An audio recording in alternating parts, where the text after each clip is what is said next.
ઈ ભાગવતનું જ દર્શન કરાવે છે હો તમને.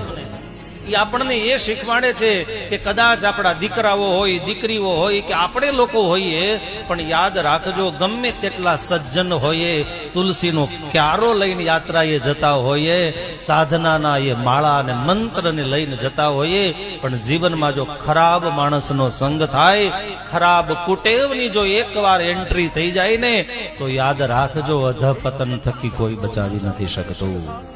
એટલા માટે મારી વિનંતી છે, ગંગાજળના પીનારાઓ આપણે છીએ, યમુના પાન કરનારાઓ આપણે છીએ. ભલા થઈ અને પવિત્ર ઋષિ મુનિઓના હૃદય દાજે ને એવું ક્યારેય ખાન અને પાન કરશો નહીં.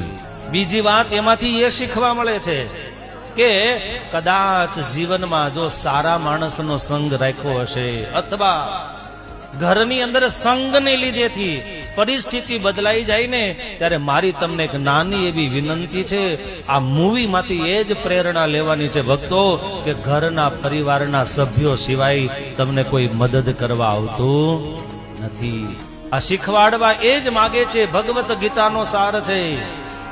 તમને મળેલી તમારી ધર્મ પત્ની હોય તોય ભલે, તમારા દીકરાઓ હોય તોય ભલે, દીકરીઓ હોય તોય ભલે, એની સાથે હેતભર્યું વાતાવરણ, પ્રેમભર્યું વાતાવરણ, દિલની વાત કરી શકે, હળવા થઈ શકે, આવું વાતાવરણ રાખજો. આ મૂવી માંથી શીખવા જેવું છે.